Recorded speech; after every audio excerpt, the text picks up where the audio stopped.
vamos a ver cosas de la segunda parcial que pueden salir en el examen. Bueno, entonces vamos a empezar. Voy a compartirle mi pantalla.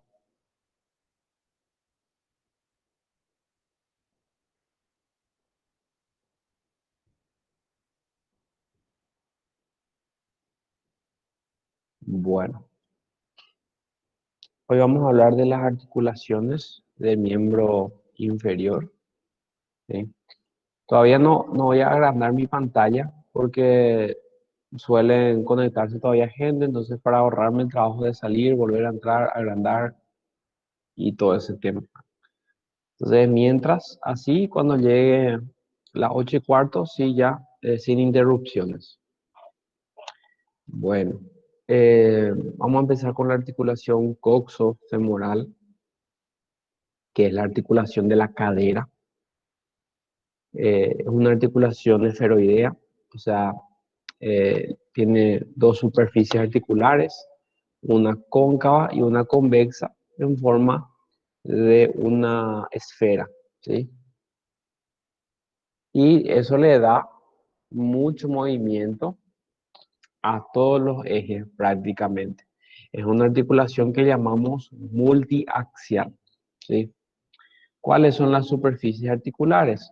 La cabeza del fémur, ¿sí? El acetábulo, ¿sí? Del coxal. Y también tenemos un fibrocartílago que rodea a este acetábulo.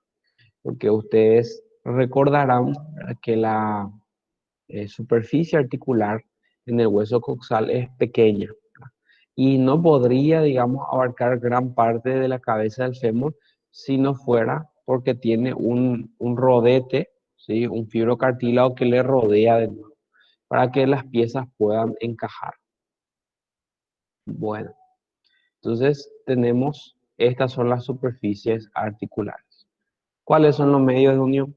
Son la cápsula fibrosa, o sea, un tejido conjuntivo en forma de cápsula que rodea a ambas superficies. Y los ligamentos, ¿verdad? Ligamentos que son a veces espesamientos o engrosamientos de la propia cápsula y a veces son ligamentos un poco más independientes. Bueno, esta es la cápsula fibrosa, ¿sí? Por delante y por detrás, ¿verdad? Es un tejido conjuntivo que forma como una membrana, ¿verdad? Que cubre a esta articulación. Es bastante resistente.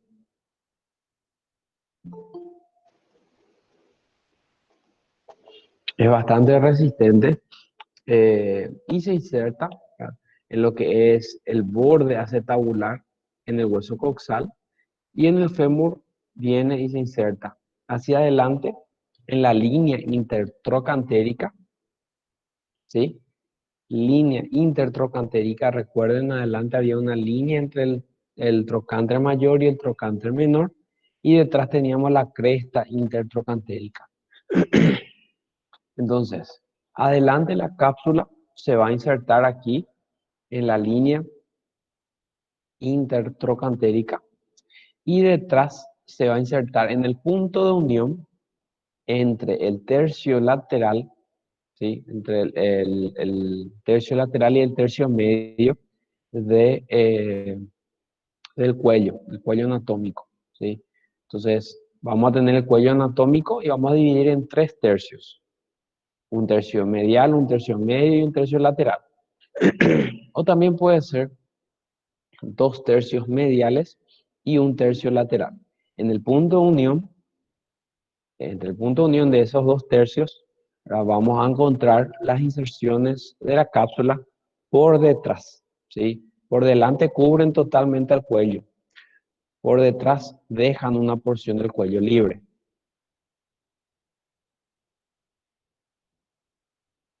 Y aquí vemos las líneas de inserción de la cápsula, ¿verdad? A nivel del fémur. Adelante ven cómo ocupa la línea intertrocantérica y cubre totalmente el cuello. Por detrás se inserta entre los 2 tercios mediales y el tercio lateral del cuello anatómico, ¿sí? Entonces ahí tenemos la diferencia entre los puntos de inserción de la cápsula en el fémur. Y ahí vamos a hablar un poquito de los ligamentos. Tenemos el ligamento iliofemoral, o sea, va desde el hueso ilíaco, el hueso coxal, hasta el fémur. Y esto se divide otra vez en dos fascículos. Tenemos una porción transversa que va desde la espina ilíaca antero-inferior del coxal hasta el trocánter mayor del fémur. ¿Sí? Espina ilíaca antero-inferior, trocánter mayor del fémur. Luego tenemos una porción oblicua descendente, ¿sí? Esta se inserta en la espina ilíaca antero-inferior y termina insertándose en el trocánter menor, ¿sí? Entonces, estos forman parte del ligamento iliofemoral, ¿sí? Iliofemoral porque es parte de la porción ilíaca, ¿sí? De la porción ilíaca. Bueno, acá tenemos otro ligamento que viene también del hueso coxal, pero viene del pubis, ¿sí? De la porción púbica. Tenemos entonces que va desde el pubis, ¿verdad? Hasta el trocánter menor, ¿sí? Desde el pubis hasta el trocánter menor.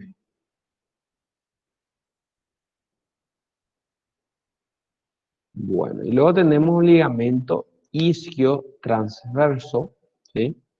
Perdón, isquiofemoral, que va desde el labrum, ¿verdad? De la porción posterior, esta acá ya se relaciona con el isquion, ¿verdad? Viene del labrum y de la cápsula, ¿verdad? Y termina aquí en la fosita trocantérica. ¿Sí? Este es el isquiofemoral. Isquiofemoral. Entonces hacia adelante tenemos el ilio femoral, el pubo femoral, y detrás tenemos el ligamento isquiofemoral, que en parte es un engrosamiento también en la cápsula y en parte un ligamento independiente porque termina aquí a nivel de la fosita trocantérica. Y por último tenemos un ligamento que llamamos ligamento redondo de la cabeza del fémur. Se inserta aquí en la cabeza del fémur y termina aquí en el ligamento transverso.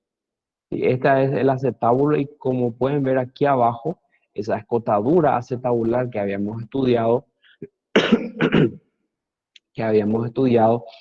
en los huesos coxales, veíamos que estaba cerrado por un ligamento transverso.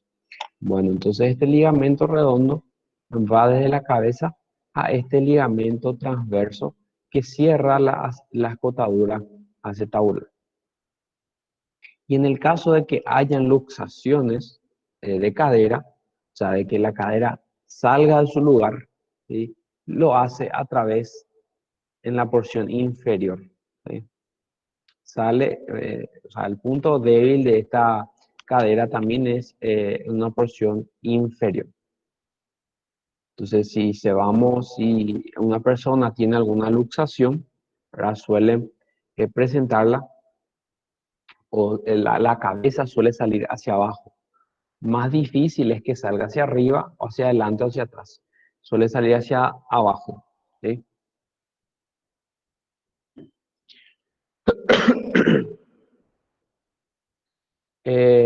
¿Cuáles son los movimientos que hace? Y hace todos los movimientos que existan, ¿verdad? Tenemos la flexión, tenemos la extensión, que es llevar hacia atrás, ¿verdad? Tenemos la abducción, que es alejar del cuerpo. Tenemos la aducción, que es acercar al cuerpo. Tenemos la rotación medial y tenemos la rotación lateral. La cadera, o sea, la articulación de la cadera hace muchas acciones, o sea, tiene muchas acciones. Eh, lo que hace que con el tiempo, ¿verdad?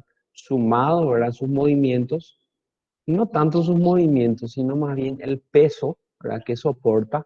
Que imagínense, tiene que cargar con todo el peso que por encima de lo que es por encima del cuerpo, ¿verdad? O sea, tiene que cargar todo el peso de la cabeza, el cuello, el tórax, el abdomen. O sea, carga significativamente con un peso importante Y existen personas ya de mayor edad, sobre todo personas obesas, ¿verdad?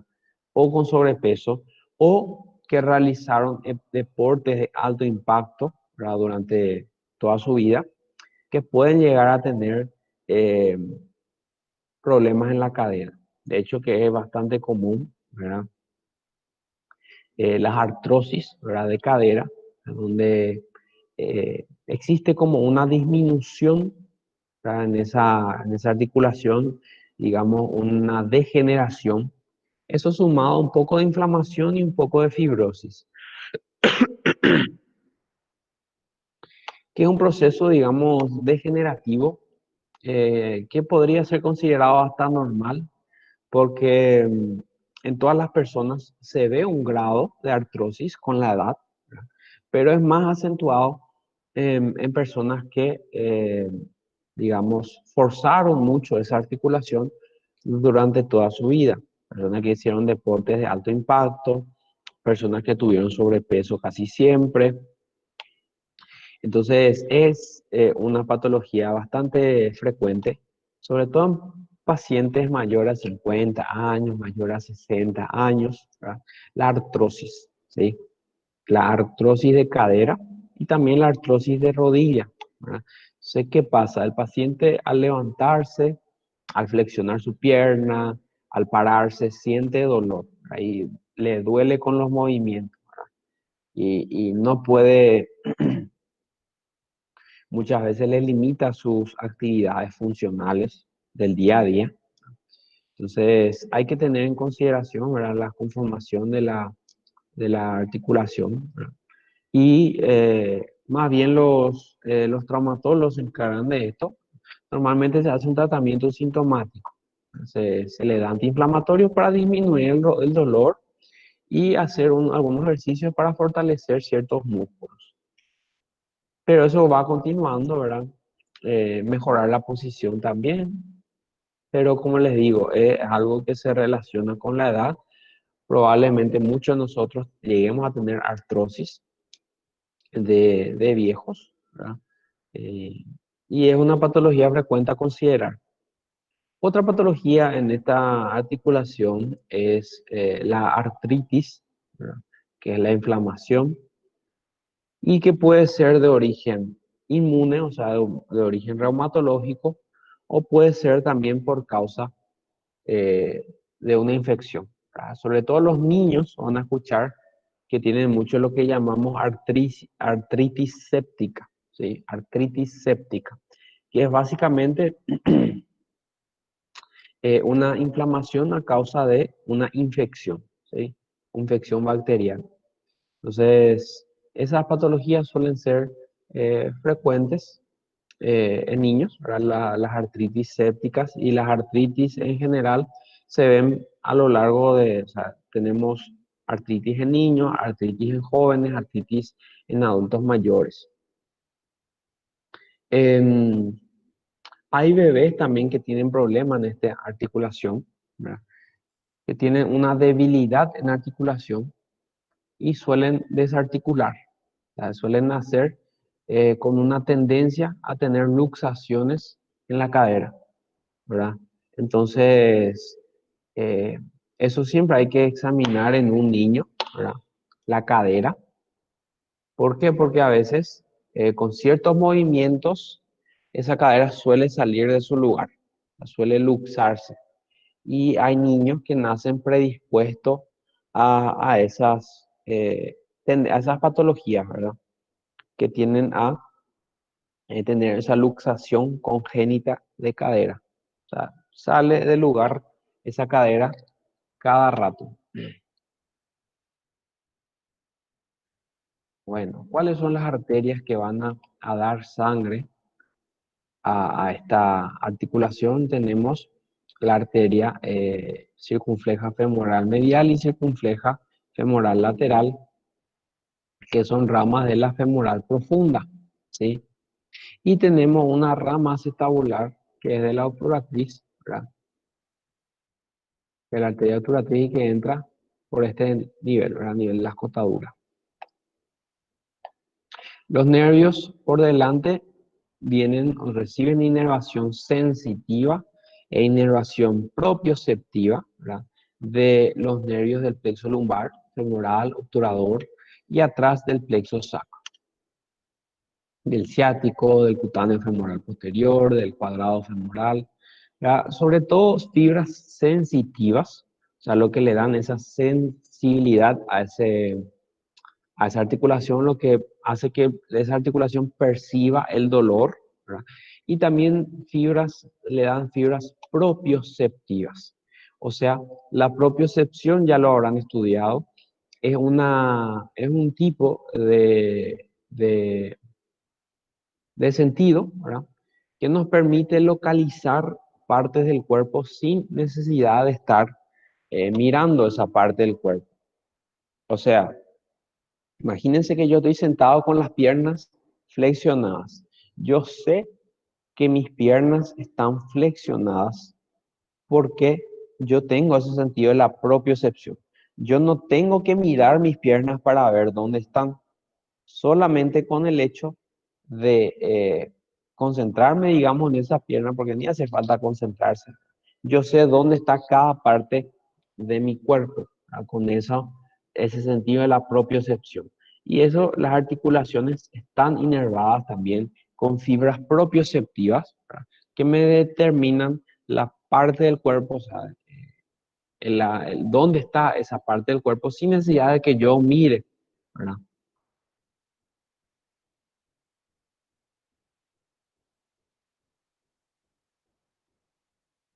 Bueno, ¿hay alguna duda hasta ahora? Sí, ahora voy a aumentar ya la pantalla. Solamente que esperaba hasta que entren más gente. Entonces, eh, por eso no estaba usando el puntero. Ahora sí ya, porque ya pasaron los 15 minutos.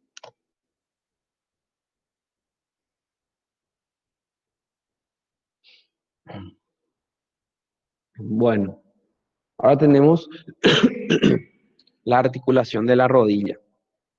La articulación de la rodilla también es bastante sensible inclusive es más sensible que la articulación de la cadera. Van a haber más artrosis de rodilla de lo que van a haber artrosis de cadera, ¿sí? Y como les digo, hay que cuidar esta articulación. Cuando van a correr, háganlo con calzados apropiados, ¿verdad? Que amortigüen ese golpe, ¿verdad?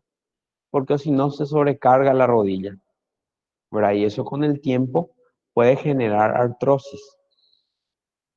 Eh, y eso, cuiden sus rodillas cuando van al gimnasio, no fuercen tanto su rodilla, no suban mucho peso y cuando lo hagan, háganlo en una posición correcta, ¿sí?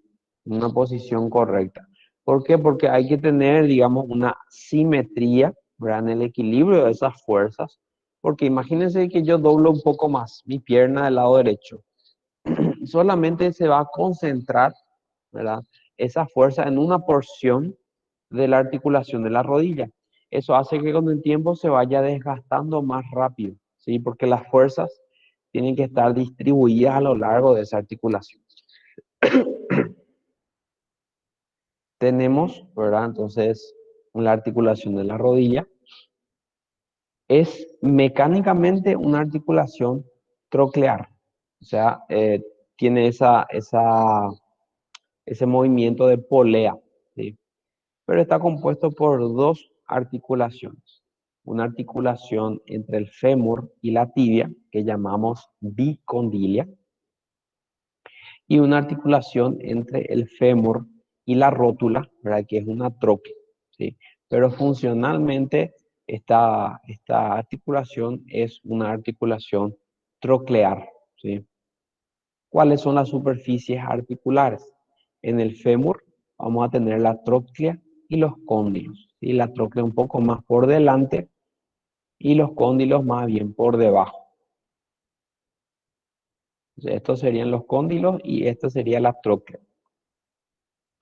La rótula va a tener en su cara posterior carillas articulares que van a articularse con la tróclea del fémur.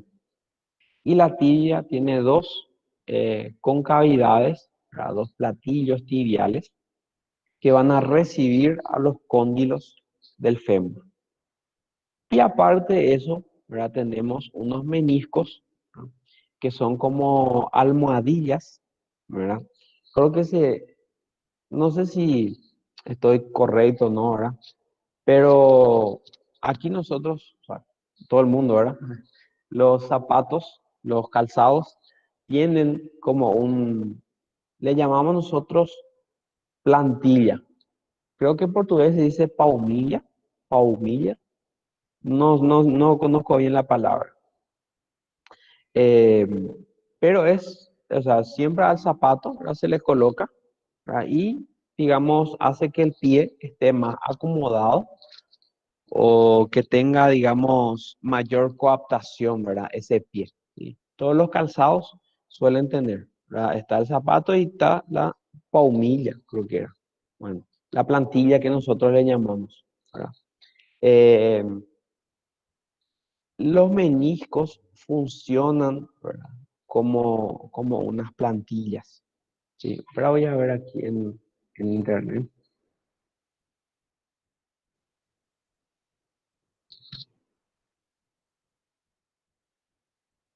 No, no es eso lo que yo quiero. Esto, que todos los zapatos tienen, ¿verdad?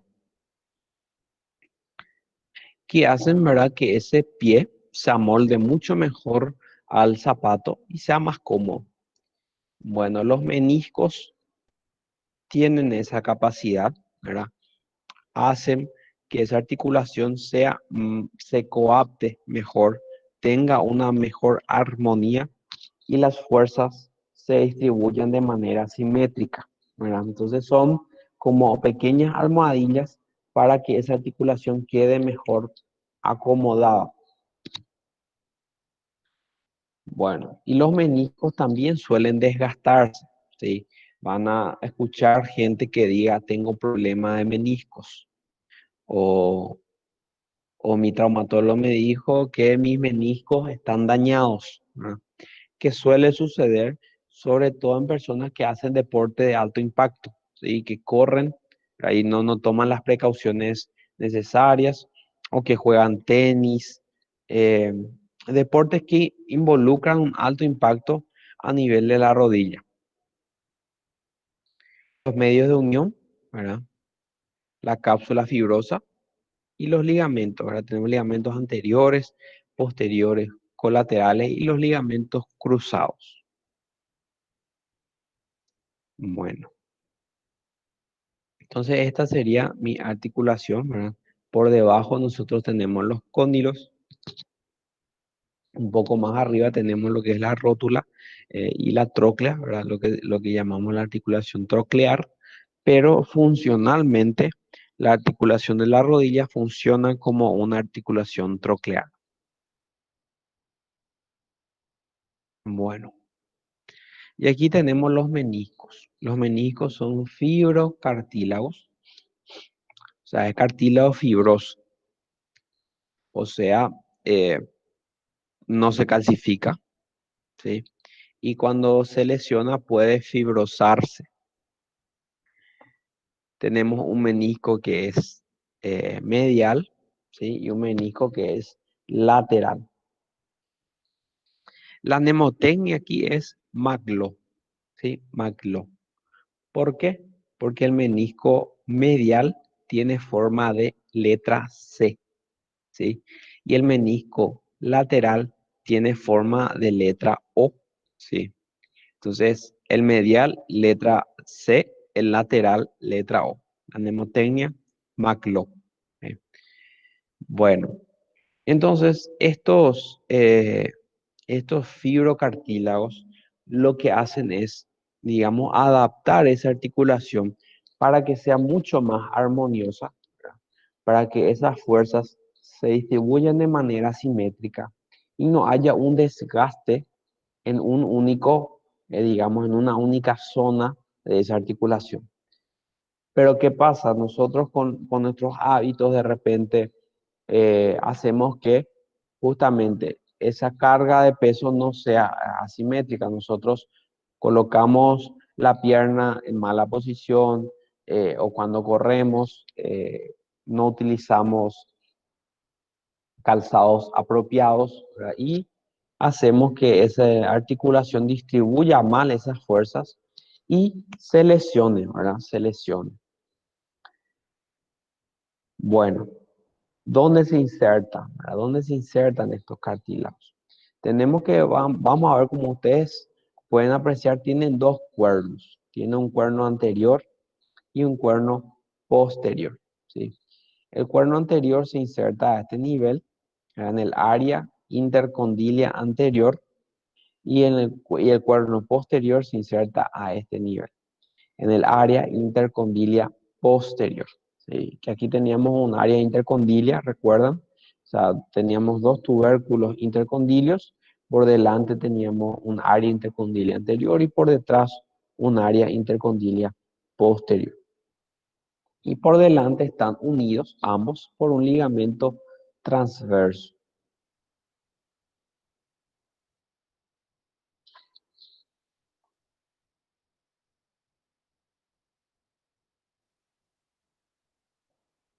Ligamento. Repetir la definición del ligamento. Bueno, el ligamento es un tejido conjuntivo. O a qué te referís con eso, con definición de ligamento.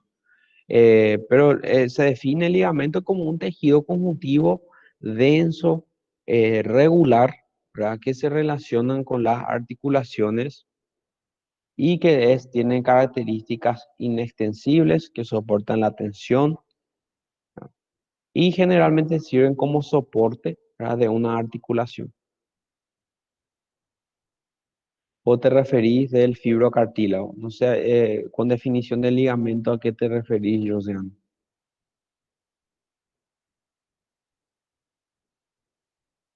Ah, bueno. ¿Hay alguna duda?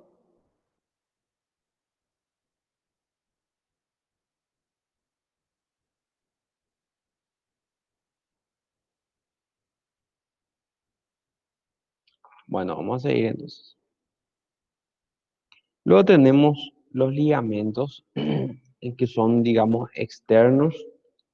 Tenemos los ligamentos anteriores, que es uno de los más importantes a este nivel porque es un ligamento bastante fuerte, ¿sí? Porque está reforzado con fibras tendinosas de los músculos, del músculo cuádriceps, del músculo cuádriceps. Tenemos el ligamento rotuliano, ¿sí? El ligamento rotuliano va desde el vértice de la rótula, ahí de los bordes laterales de la rótula, ¿verdad? Y termina aquí adelante en la tuberosidad de la tibia y está reforzado por las fibras tendinosas, ¿verdad? Del músculo recto femoral o una de las cabezas, el cuádriceps. Bueno, entonces es bien importante, ¿verdad? El ligamento rotuliano porque es bien resistente, porque está justamente reforzado por el tendón, ¿verdad? Del recto femoral, o sea, de una de las cabezas del músculo cuádriceps. Luego tenemos los retináculos rotulianos, ¿verdad? Que son básicamente también expansiones, ¿verdad?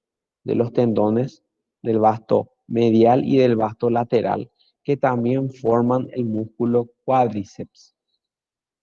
Entonces, el ligamento rotuliano bastante resistente, bastante importante. Y aquí hacia el lateral tenemos también otras formaciones fibrosas que refuerzan esta articulación. Por detrás tenemos los ligamentos posteriores, ¿sí? Los ligamentos posteriores son más bien engrosamientos de la cápsula, ¿verdad? Tenemos el casquete condilio medial y el casquete condilio lateral, que básicamente son engrosamientos de la cápsula fibrosa, ¿sí? Luego tenemos el ligamento oblicuo popliteo, ¿sí? Que es un tendón recurrente, realmente un músculo que se inserta a este nivel, que es el músculo semimembranoso. Bueno, lo que sí es que este es, digamos, un verdadero ligamento y se dirige de manera oblicua hacia arriba, ¿no? Y luego tenemos el ligamento popliteo arcuato, ¿verdad? Que tiene un fascículo medial y un fascículo lateral. Y como pueden ver aquí, hay un músculo que se cortó. Este es el músculo popliteo. Y el músculo popliteo, ¿verdad? Va a transcurrir por debajo, ¿verdad? De este ligamento popliteo arcuato, ¿sí? Entonces, los ligamentos posteriores tenemos casquete medial y casquete lateral. Son engrosamientos de la cápsula, no tienen tanta relevancia. El ligamento popliteo oblicuo es un tendón recurrente de un músculo, ¿sí? Y el ligamento popliteo arcuato, ¿verdad? Tiene dos fibras, ¿verdad? Un fascículo medial y un fascículo lateral, y por debajo pasa el músculo popliteo. Los ligamentos colaterales, ¿sí? Así como en el codo habrán estudiado, ¿verdad? Que tenemos ligamentos colaterales, también a nivel de la rodilla existen ligamentos colaterales, ¿sí? Tenemos ligamento colateral peroneo y el ligamento colateral tibial, ¿sí? Ambos son formaciones ligamentosas, resistentes, em, digamos, soportan hasta cierta tensión, pero pueden lesionarse también si hay algún traumatismo o sobre todo traumatismo a nivel de la rodilla. De repente nos caemos y doblamos mal, ¿verdad? Este ligamento puede lesionarse, esta articulación puede, digamos, sufrir una lesión y lo que llamamos esguince, ¿sí? Se tiene una forma de cordón, ¿verdad? Va del cóndilo lateral del fémur y termina en el peroné. Aquí tenemos el ligamento tibial colateral, ¿sí? Va también del cóndilo, pero el cóndilo medial, ¿sí? Y termina en la tibia.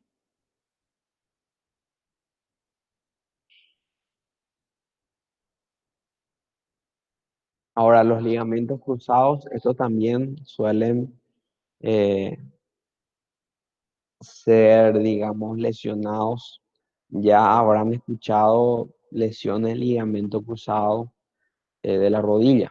Son también ligamentos que dan soporte a esa rodilla. Sin estos ligamentos cruzados, la rodilla iba a ser muy móvil en sentido antero-posterior, ¿sí? Y vamos a tener una rodilla muy, digamos, eh, no va a ser firme, ¿sí? Va a ser muy móvil en sentido antero-posterior. Y de hecho que eso es lo que se evalúa, ¿verdad? Cuando uno quiere determinar si hay una lesión de ligamento cruzado. Justamente sí que tan móvil es esa rodilla. ¿Y eso qué pasa? Esa movilidad que tiene, ¿verdad? Que no le deja firme a la rodilla, hace con que también se predispongan a otras lesiones, ¿verdad? Una rodilla inestable va a predisponer a otras lesiones de otros ligamentos.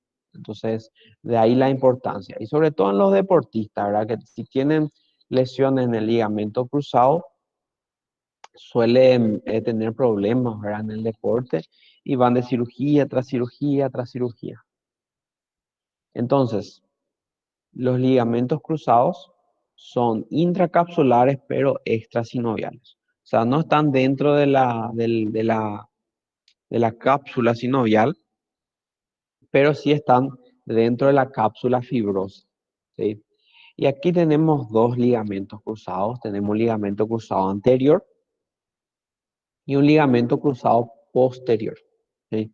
Y aquí tenemos que saber dónde se insertan, ¿sí? Los ligamentos cruzados sí tenemos que conocer dónde se insertan. Y aquí tenemos la mnemotecnia LAMP, ¿sí? ¿Sí? LAMP. ¿Por qué? ¿Sí? Porque el ligamento cruzado anterior va desde el área intercondilia anterior hasta el cóndilo lateral, ¿sí?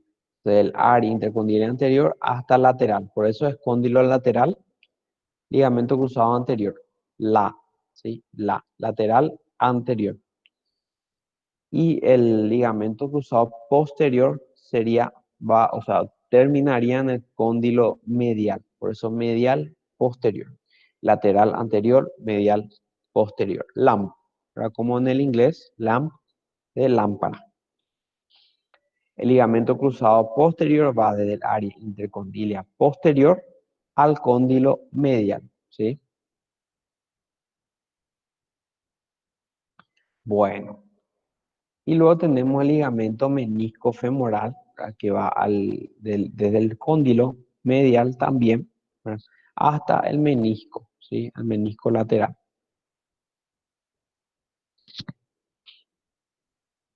Esto es lo mismo, ¿verdad? Que les dije, están dentro de lo que es la cápsula fibrosa, ¿verdad? Que está aquí pintada en color blanco,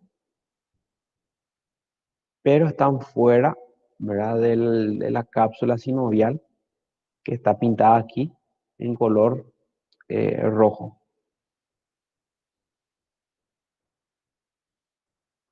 Bueno, esta articulación, aparte de tener, ¿verdad? La cápsula fibrosa, está tapizada por una cápsula sinovial que lo que le da es una lubricación. La bolsa, la cápsula sinovial tapiza, ¿verdad? Las áreas articulares y le da secreta un líquido, ¿sí? Que es el líquido sinovial, que suele darle, digamos, una lubricación a esa articulación para que siempre esté lubricada y también el líquido sinovial le da una nutrición a esos cartílagos que se encuentran en esa zona, ¿verdad? Porque como ustedes saben, el cartílago es avascular, o sea, no tiene irrigación sanguínea propiamente, pero se nutre, ¿verdad? Por la sinovial y también por inhibición de zonas del hueso, digamos, de la vecindad. Entonces, la cápsula sinovial es importante también para dar nutrición a esas estructuras cartilaginosas que se insertan a ese nivel. Y no solamente aquí hablamos de la cápsula sinovial, también tenemos bolsas sinoviales. Las bolsas sinoviales son pequeñas bolsas, como su nombre lo dice, son pequeñas estructuras sinoviales que se encuentran entre el músculo y otro músculo que se encuentra entre el ligamento y una articulación o entre dos ligamentos. Son pequeñas almohadillas, ¿verdad? Sinoviales que hacen que el contacto entre tendón y tendón, el contacto entre músculo y músculo, el contacto entre articulación y músculo sea más, digamos, produzca menos fricción, para que no sea tan traumático ese roce. Y aquí tenemos, por ejemplo, las bolsas prerotulianas, las bolsas infrarrotulianas, que la superficial y la profunda, ¿verdad? Son bolsas sinoviales que hacen que este ligamento rotuliano no tenga tanta dificultad en la hora del movimiento y que sus movimientos sean más fluidos, ¿verdad? Bueno, vamos a ver si hay dudas hasta ahora. Bueno, hasta acá estamos bien, hasta acá estamos entendiendo.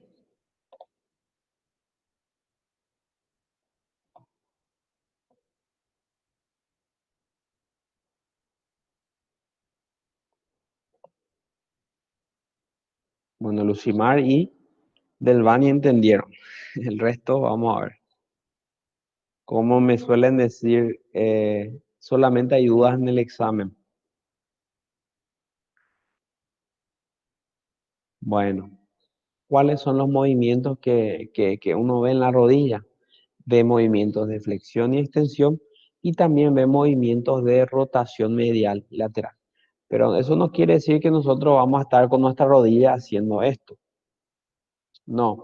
Los movimientos de rotación generalmente acompañan a los movimientos de flexión y extensión.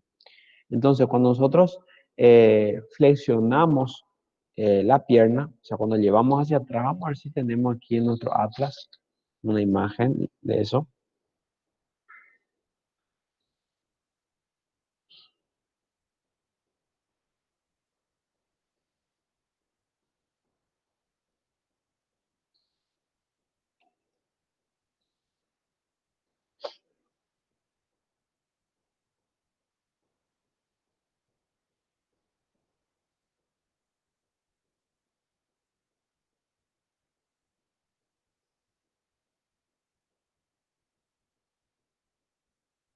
Bueno, este es el movimiento de flexión.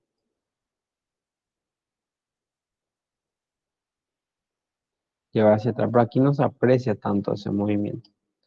Bueno, la flexión se suele asociar a una rotación medial en la rodilla. O sea, cuando uno eh, flexiona la pierna sobre el muslo, lleva un poquito medial la rodilla, ¿verdad? Lo mismo, la extensión de la rodilla suele relacionarse con una rotación lateral leve. Vamos a ver si nos encontramos realmente.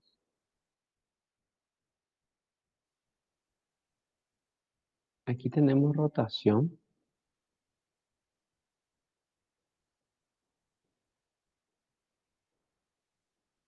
Sí, pero no es eso lo que quiero.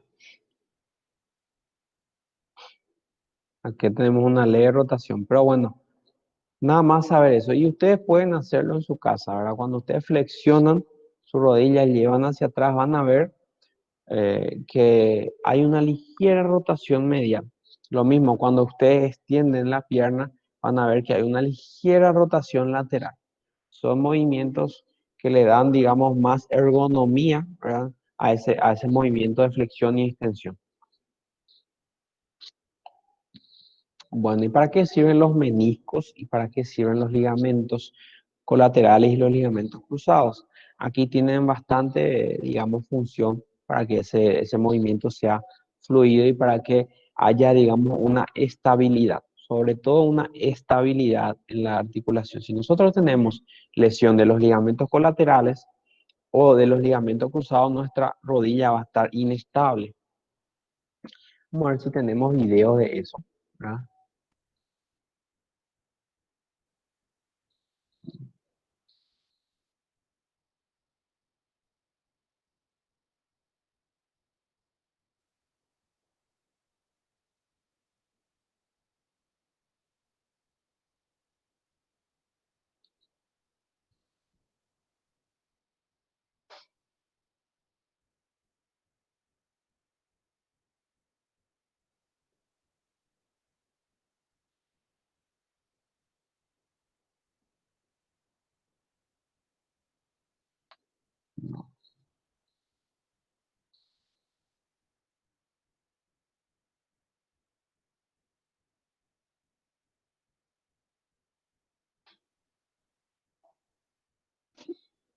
No, aparentemente no hay videos sobre eso, pero bueno, lo que sí tienen que saber que estos ligamentos le dan una estabilidad a esa articulación, sobre todo en los movimientos, o sea, son bien funcionales. Es diferente a las otras articulaciones que ya han estudiado, donde los ligamentos tienen una función más bien de soporte, ¿verdad? Aquí tienen esa función de soporte, pero hace que también le da, digamos, un toque más funcional también a esa rodilla. Porque si la rodilla es inestable, vamos a tener mayor lesiones, vamos a tener artrosis precoz, vamos a tener luxaciones. Entonces es importante la función de estos ligamentos y el menisco, ¿verdad? Entonces, ¿qué hacen los meniscos? Durante la flexión, o sea, cuando yo llevo la pierna hacia atrás, el menisco también se va hacia atrás, ¿sí? O sea, los dos. Cuando yo llevo hacia adelante mi pierna, o sea, cuando yo hago extensión, los meniscos se van hacia adelante. Durante la rotación medial, el menisco medial se desplaza hacia adelante y el menisco lateral se desplaza hacia atrás. Entonces, más o menos esto. Y durante la rotación lateral hacen al revés, ¿verdad? el lateral hacia adelante y el medial hacia atrás. Entonces, ven cómo el menisco hace que esas fuerzas se distribuyan de manera simétrica, ¿verdad? Y acompañan siempre a esa articulación en los movimientos. ¿Qué va a pasar si yo tengo lesión en mi menisco? El hueso va a contactar con el hueso directamente y eso produce dolor, ¿sí? Hueso con hueso duele. Bueno, los ligamentos colaterales son los que están a los laterales, ¿sí? Se ponen tensos durante la extensión y se distienden durante la flexión. O sea, durante la extensión, estos me dan, digamos, una mayor firmeza a mi articulación. Y durante la flexión, estos se quedan, digamos, relajados, estos ligamentos. Los ligamentos cruzados, tanto en la flexión completa y como en una extensión completa, o sea, cuando yo flexiono mi rodilla y cuando yo extiendo mi rodilla en ambos movimientos, estos ligamentos cruzados se quedan tensos, ¿verdad? Eso le da estabilidad a esa rodilla. Imagínense usted cuando van corriendo, ¿verdad? Ustedes extienden sus piernas y esa pierna tiene que estar estable, no tiene que estar inestable, ¿verdad? Y eso es parte por los ligamentos cruzados. Bueno, entonces la estabilidad de la rodilla está asegurada por los ligamentos colaterales y cruzados y por los músculos periarticulares. ¿Cuáles son las arterias que van a dar irrigación? A ese nivel tenemos un círculo periarticular, un círculo arterial periarticular de ramas que vienen de la femoral, ramas que salen de la poplitea, ¿sí? Y ramas recurrentes de la tibial anterior. Juntos se anastomosan todos y forman el círculo arterial de la rodilla. Los nervios vienen de nervios que están alrededor, ¿verdad? Del femoral, obturador, del tibial y el peroneo común. Son nervios que me van a dar sensibilidad a la rodilla y también le van a dar propiocepción, o sea, para sentir dolor y para sentir dónde se encuentra esa rodilla o qué movimiento está realizando sin necesidad de que yo esté mirando esa rodilla.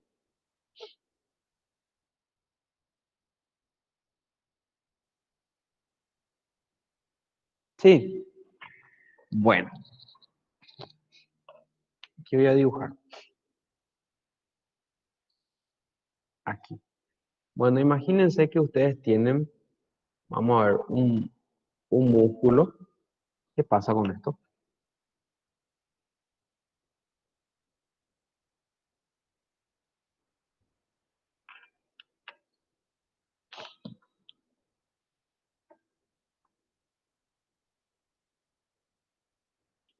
Ya,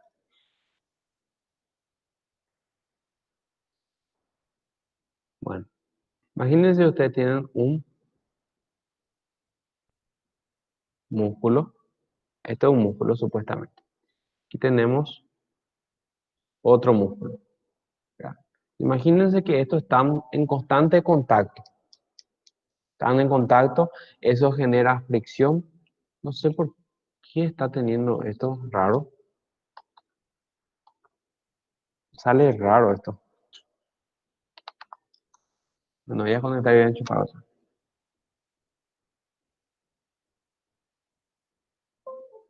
Bueno, imagínense que tenemos aquí, ya saben, esto es un músculo. Y aquí tenemos otro músculo. Y estos están contrayéndose y están en constante contacto, ¿sí? Y cada rato están flexionados, o sea, están rozándose, hay fricción. Entonces, probablemente si estos dos músculos todo el tiempo están en contacto, están friccionados, o sea, o producen fricción, van a sufrir algún tipo de lesión o el movimiento no va a ser tan fluido. Entonces sería conveniente colocar aquí una bolsa sinovial para que ese movimiento sea un poco más fluido. ¿Por qué? Porque esta bolsa sinovial secreta un líquido, ¿verdad? Por dentro, un líquido sinovial. Entonces, todo lo que está adentro, ¿verdad? o lo que está en contacto con el sinovial tiene un desplazamiento mucho más fluido, hay menos fricción. Y la cavidad sinovial también, la membrana sinovial que cubre las articulaciones, aparte de dar esa fluidez y digamos, esa menor fricción a los movimientos, también se relacionan con la nutrición de los cartílagos, ¿sí? Aparte de mejorar esa, ese movimiento, o sea, para que no sea no haya tanta fricción, también nutre a los cartílagos, en el caso de la membrana sinovial articular. Bueno, eso es con respecto a la pregunta de Josean. Delvania pregunta, ¿cuál es el tratamiento para la ruptura del ligamento cruzado? Cirugía. Se hace una cirugía donde hay varias técnicas. Eh, Se colocan, o ese mismo ligamento, ¿verdad? Se hace una rafia, o si desprendió el hueso, se hace un injerto ahí, con el ligamento se sutura, pero básicamente es un tratamiento quirúrgico. El problema es que no es tan funcional. O sea, no. Hasta ahora, esa cirugía, aunque hay técnicas más modernas que le dan un poco más de funcionalidad, no pueden al 100% conseguir ese movimiento dinámico, ¿verdad? Que tienen los ligamentos cruzados. Entonces, el paciente nos queda 100%, ¿verdad? Dependiendo también del tipo de lesión que tenga. También depende del tipo de lesión que tenga en su ligamento cruzado. Sí, las fascias musculares también cubren esa función, ¿sí? Pero las bolsas sinoviales complementan en algunos lugares esa función que tienen las fascias.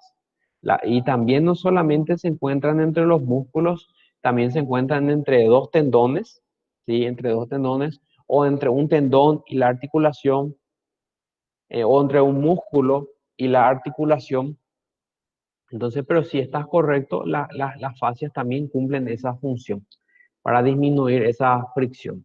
Pero las bolsas sinoviales también están sobre todo en regiones periarticulares. O sea, bolsas sinoviales vamos a encontrar alrededor de las articulaciones, sobre todo entre músculos y articulaciones, o entre tendones y articulaciones, entre tendón y tendón, o entre músculo y músculo cerca de una articulación. O sea, complementa esa función.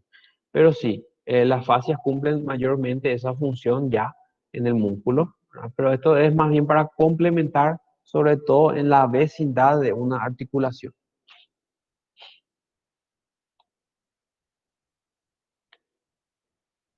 Bueno, ahora vamos a hablar un poco de la articulación tibio-peronea proximal. O sea, es la articulación que queda entre el peroné y la tibia.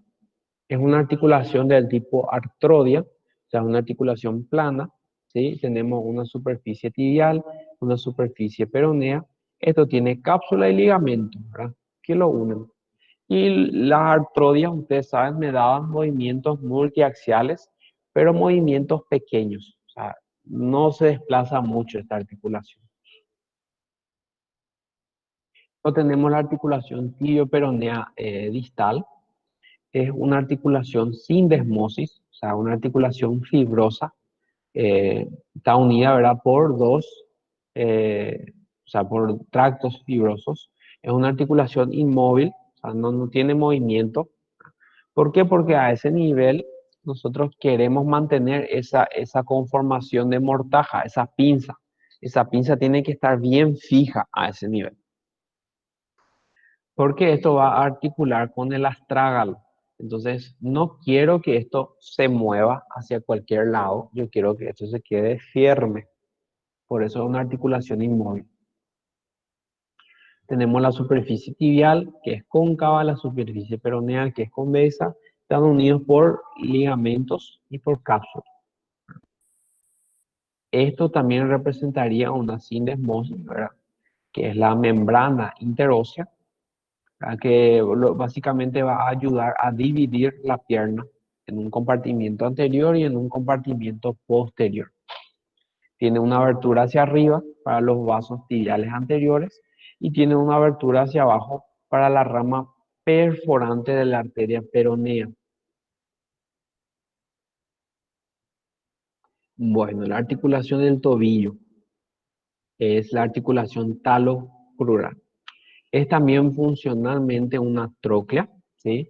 ¿Por qué? Porque tenemos, digamos, una mortaja, ¿verdad? Una polea, y en el astrágalo tenemos, ¿verdad? Lo que representaría la garganta, o sea, la carilla articular para esa polea, ¿sí? ¿Cómo está conformado? Está conformado por la tibia, ¿verdad? Que tenemos, digamos, el techo, lo que sería esta articulación, está formado por la tibia, donde tiene una superficie articular para justamente la parte superior del astrágalo. Tenemos también superficies articulares en las caras laterales, medial y lateral, ¿verdad? Del astrágalo, que van a articularse con el maleolo lateral, con el maleolo medial, ¿sí? Entonces, todo eso funcionalmente forma una troxia, ¿sí? Entonces, tenemos el techo de la tibia, la cara superior del astrágalo, cara medial y cara lateral del astrágalo con los maleolos medial de la tibia y lateral del peroné. Bueno, esto está, digamos, cubierto por una cápsula articular y tiene movimientos de flexión y extensión sobre todo. Flexión y extensión. Aquí vemos. Estos son el maleolo lateral, el maleolo medial. Y la tibia tiene una superficie articular aquí para la cara superior del astrágalo. Y forman, ¿verdad? Básicamente una tróquea funcional, lo que me da ese movimiento de flexión y extensión. Bueno, tenemos algunos ligamentos, el ligamento taloperoneo anterior, que va desde el astrágalo hasta el maleolo lateral del peroné. Tenemos el taloperoneo posterior, también desde el astrágalo hasta el peroné, y tenemos el ligamento calcáneo peroneo, que va desde el hueso calcáneo al peroné. Medialmente tenemos la porción tibio-talar posterior, ¿verdad? Tenemos la porción tibio-calcánea y tenemos la porción tibio-talar anterior y tibio-navicular. Todo forma parte del ligamento colateral medial, ¿sí? Y van desde de la tibia hasta el astrágalo, van desde la tibia hasta el navicular, va desde la tibia hasta el calcáneo, va desde la tibia hasta la parte posterior del astrágalo. Bueno, la articulación que yo quiero que sepan bien es la articulación de la cadera y la articulación de la rodilla. El resto pueden leer así de pasada. No les digo que no vaya a salir en el examen final, pero hacer énfasis, ¿verdad? En lo que es, eh, sobre todo, articulación de la cadera y articulación de la rodilla. Bueno, la articulación subtalar es la que se da entre el astrágalo y el calcáneo. Es un tipo de articulación trocoide. Lo que me da son movimientos de lateralidad, pero no movimientos muy acentuados, ¿verdad? Lo que hace es dar un poco más de flexibilidad a ese movimiento de pisada, ¿verdad? Cuando nosotros pisamos, ¿verdad? Hay un ligero movimiento, lateralidad, que acomoda ese pie, ¿verdad? Para que justamente no sea un impacto muy fuerte. Entonces hace más o menos esto para equilibrar, ¿verdad? Y justamente también contribuye a la posición de pie de bipedestación y al equilibrio, ¿verdad? De esa posición. Habíamos visto, ¿verdad? Cuando estudiamos huesos del pie, que teníamos tres superficies articulares en el astrágalo y en el calcáneo, ¿sí? El anterior, medio y posterior. Estas superficies articulares hacen contacto y están rodeados de cápsula y de ligamentos. ¿Cuál es el movimiento? Ese de lateralidad.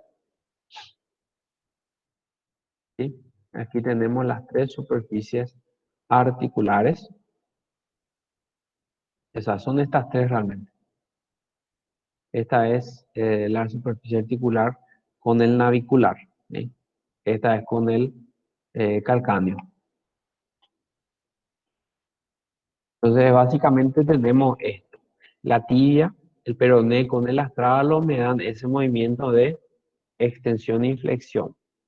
La articulación astragalo-calcánea, ¿sí? O articulación subtalar me da ese movimiento de lateralidad.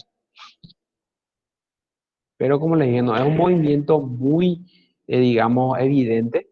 ¿Sí? Es más bien para eh, dar ese equilibrio y ese soporte a esa pisada. Articulación transversa del tarso o articulación medio tarsiana de Chopard. Aquí tenemos básicamente la articulación entre calcáneo y cuboides y entre el astrágalo y el navicular. O sea, de la primera fila del, del, del tarso con la segunda fila del tarso. ¿Sí? Aquí. Entonces tenemos una celar y una enartrosis y tenemos las cápsulas, los ligamentos, etc.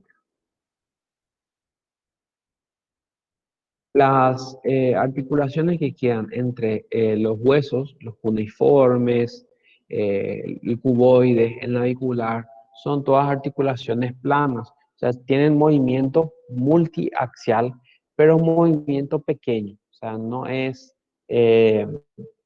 un movimiento, digamos, muy evidente. Sobre todo, como les digo, para el momento de la pisada, tratar de reducir ese impacto, ¿sí? De distribuir esas fuerzas para que no haya, digamos, un golpe muy, muy fuerte, ¿verdad? Inclusive ustedes pueden, o sea, ya habrán visto que los edificios muchas veces los que resisten a los terremotos son los que pueden moverse, ¿verdad? ¿Por qué? Porque esa fuerza del terremoto golpea ahora el edificio, pero el edificio se mueve, ahora sigue esa fuerza, sigue ese ritmo del terremoto, entonces no se derrumba, ¿verdad? Porque puede acompañar ese movimiento. Lo mismo ocurre en el pie. Cuando nosotros pisamos, ¿verdad? Para que no haya un impacto tan fuerte, hay un ligero movimiento entre los huesos del tarso que permiten una mejor distribución de esa fuerza. Bueno. Entre las articulaciones tarso-metatarsianas, o sea, entre lo que son el cuneiforme, las tres cuñas, ¿verdad? El cuboides y los metatarsianos, tenemos también articulaciones planas, articulaciones artrodias. Las intermetatarsianas también son artrodias. Las últimas cuatro son las que se articulan entre sí. La primera está, digamos, independiente, o sea, no se articula. Pero las cuatro que quedan aquí sí se articulan por medio de artrodias. Articulaciones metatarsofalángicas, o sea, las que quedan entre el hueso del metatarso y las falanges, ¿verdad? Estas son articulaciones condilias, ¿sí? Articulaciones condilias, que es lo que me da el movimiento en dos ejes, de flexión y extensión de los dedos. Los trocleares pertenecen ya a las articulaciones interfalángicas. O sea, sobre todo en los últimos cuatro dedos, ¿verdad? Y también en el distal, ¿verdad? Del primer dedo, vamos a tener eh, articulaciones trocleares de lo que es entre la falange proximal y media y en la falange media y distal. Lo mismo aquí, pero solamente entre la falange proximal y la falange distal. Aquí lo que falta es la falange media, que también me da ese movimiento de flexión y extensión. Acá un resumen de, de las articulaciones.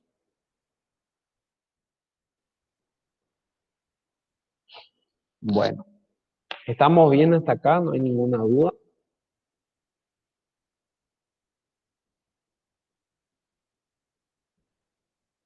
Bueno, ahora vamos a empezar a ver músculos del miembro inferior, pero vamos a fijar más o menos a las 9:30, a las 9:25.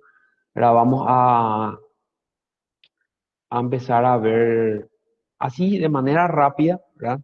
Temas de abdomen, ¿verdad? Le voy a dar indicativos más bien, porque ya no nos da tiempo, digamos, para seguir completando nuestro contenido y volver a desarrollar, digamos, todos los contenidos de abdomen, pero voy a dar indicaciones, ¿sí? Esto es importante, esto tienen que saber, esto se sabe, esto no, y así.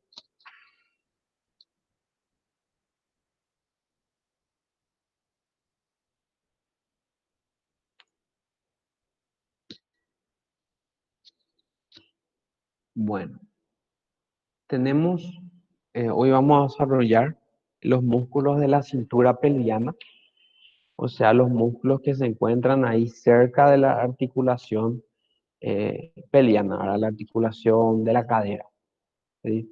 Algunos músculos aquí van a unir lo que es el coxal, ¿verdad? Con el fémur. Y aquí tenemos, ¿verdad? Lo que llamamos músculos pelvitrocantéricos, que aquí incluimos los músculos glúteos, ¿verdad? Y también incluimos los que son pelvitrocantéricos propiamente dichos.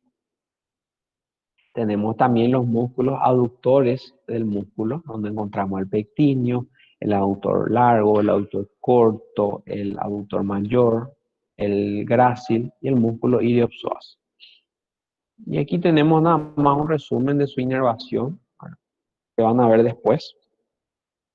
Bueno, dentro de los músculos de la cintura escapular, ¿verdad? Vamos a tener tres grupos, ¿sí?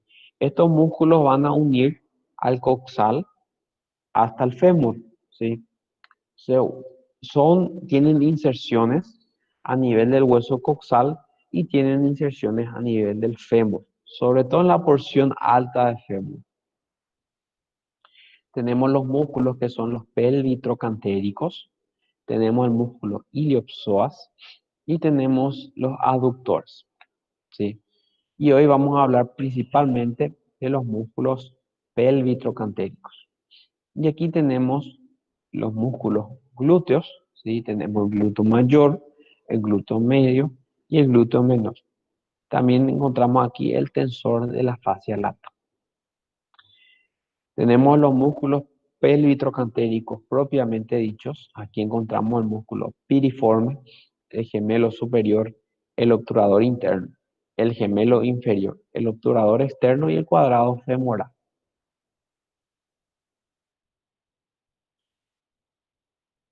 Bueno, y aquí más o menos un glúteo mayor, aquí tenemos un glúteo medio, este es el tracto iliotibial, es una bandeleta de tejido conjuntivo fibroso, ¿verdad? Que termina en la tibia. Y aquí nosotros tenemos el tensor de la fascia lata, ¿verdad? Que se inserta aquí en este tracto iliotibial. Aquí tenemos el glúteo medio, por debajo el glúteo menor, y después tenemos el piriforme, el gemelo superior, el obturador interno, el gemelo inferior, el cuadrado femoral, y por delante vamos a tener el obturador externo, que en esta imagen no está viéndose porque justamente está cubierto por el cuadrado femoral. Entonces, glúteo medio, glúteo menor, piriforme, gemelo superior, obturador interno, gemelo inferior, cuadrado femoral, y hacia adelante vamos a encontrar el obturador externo. En la vista anterior aquí tenemos el obturador externo, ¿verdad? Que viene desde hacia adelante y termina aquí hacia atrás en el fémur. Más de lo mismo, tenemos el gemelo superior, ¿sí? El obturador interno que cubre aquí toda la cara interna, básicamente, de la pelvis, ¿verdad? Cubre la membrana obturatriz, cubre el cuerpo y la rama del pubis, cubre aquí la superficie cuadrilátera del coxal y sale hacia afuera, ¿verdad? Termina aquí en la fosa trocantérica. O sea, el obturador interno ya lo habíamos visto en algunas imágenes cuando estudiamos pelvis, eh, y vamos a estudiarlo hoy a mayor profundidad. Entonces, entre el gemelo superior y el gemelo inferior va a pasar el tendón del obturador interno. Le hacen como un canal, ¿verdad? Para que pase las últimas fibras musculares y el tendón del obturador interno. Y el obturador externo viene desde hacia adelante y termina también a este nivel en el fémur. Y aquí más de lo mismo.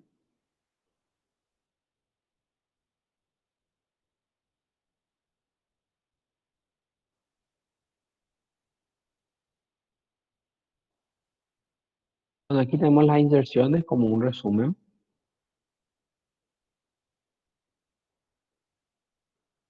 Y aquí empezamos. El glúteo mayor, ¿sí? Es un músculo que muchas personas quieren, digamos, hacer crecer. Hoy vamos a aprender qué movimientos realiza y cómo se fortalece, ¿sí? Es un músculo superficial, queda ahí bien superficial, eh, digamos, en la parte posterior, ¿verdad? De la pelvis, donde se inserta. Tiene dos fascículos de inserciones en el nivel superior, ¿sí? Y a nivel inferior también tienen sus fascículos de inserción. Acá la parte superior se divide en dos fascículos, hace como un pequeño, digamos, bifurcación, un pequeño sándwich. Tenemos sus inserciones que son más superficiales y sus inserciones que están más profundas, ¿sí? Las inserciones superficiales encontramos que son a nivel de la fascia del glúteo medio, ¿sí? Este glúteo medio tiene una fascia y en la fascia se inserta el glúteo mayor. Se inserta también en la cresta ilíaca, en su porción más posterior, ¿sí? En el labio lateral, ¿sí? En el labio lateral de la cresta ilíaca. Luego tenemos que se inserta a nivel del sacro en lo que llamamos cresta sacra media, ¿sí? Cresta sacra media.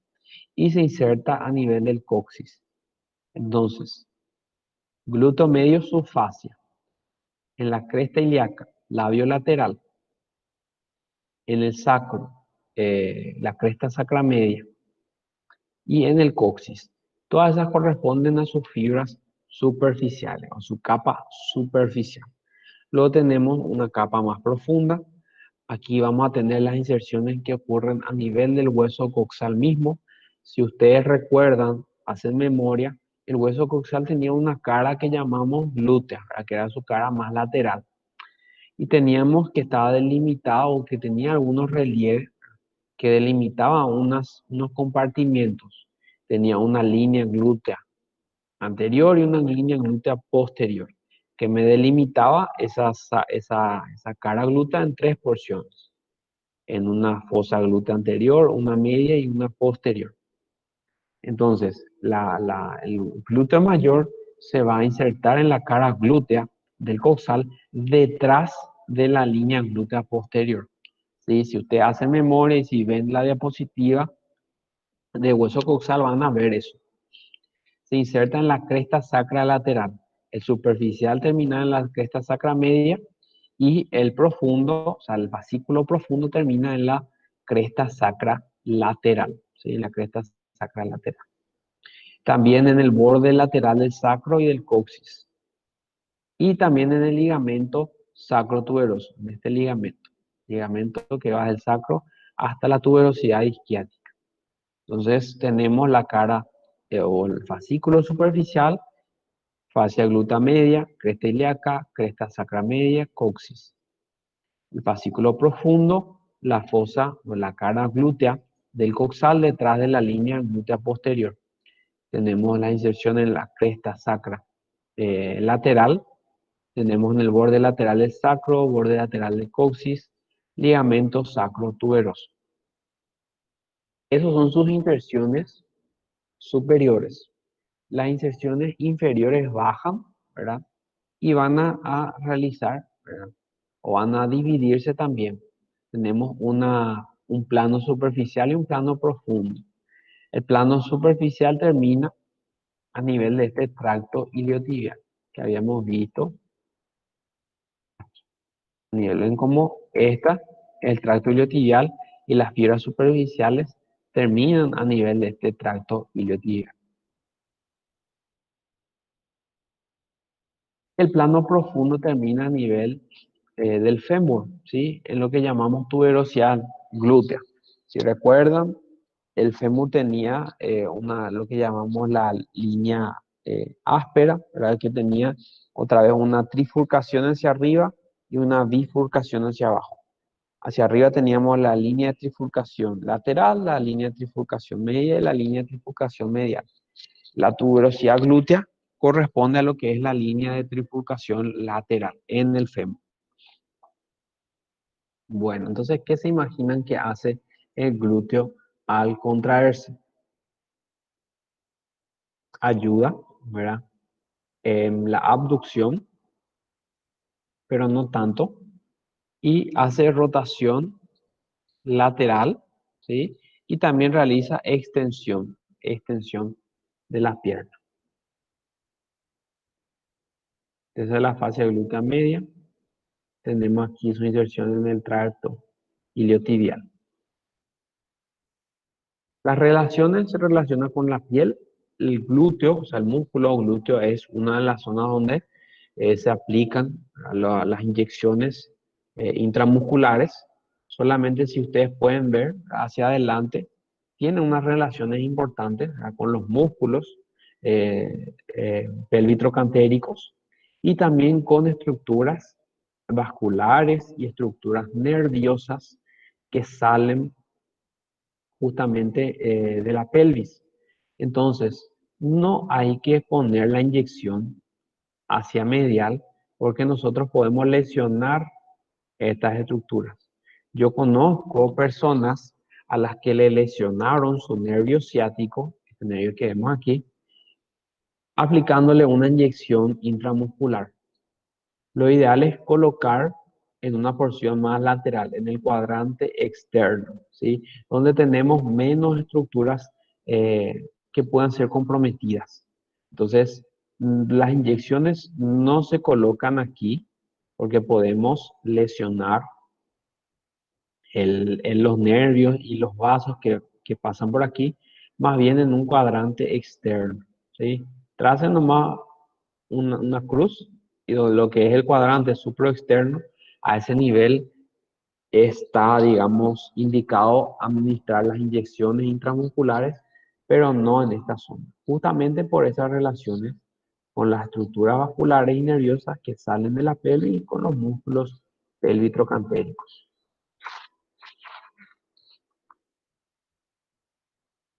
Bueno, ¿está bien? ¿Estamos entendiendo?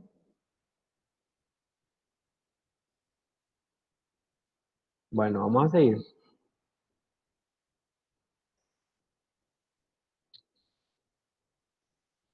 El glúteo medio. ¿Sí? Tenemos inserciones a nivel superior, inserciones a nivel inferior. Bueno, aquí también tenemos las inserciones a nivel de la cresta ilíaca, en el borde lateral, ¿sí? En el borde lateral, o sea, en el labio lateral. Llega hasta la espina ilíaca anterosuperior. También recuerden, la cara glútea al costal teníamos. La cara glútea, o sea, se dividía otra vez por una línea glútea anterior y una línea glútea posterior. Y delante de la línea glútea anterior teníamos al glúteo menor, ¿sí? Entre la línea glútea anterior y posterior teníamos al glúteo medio. Entonces, como pueden ver, este músculo glúteo se encuentra, ¿verdad? Entre la línea glútea posterior y entre la línea glútea anterior. Se inserta ahí a nivel de la cara coxal, ¿verdad? De la cara glútea del coxal. ¿Dónde termina? Termina en el trocánter mayor. Entonces ustedes pueden predecir, si esto se contrae, ¿verdad? Va a producir primero una ligera abducción.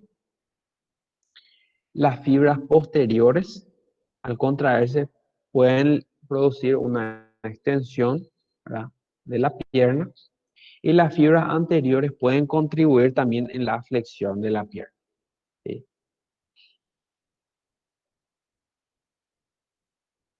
Bueno, es importante aquí a este nivel también, justamente medial, ¿verdad?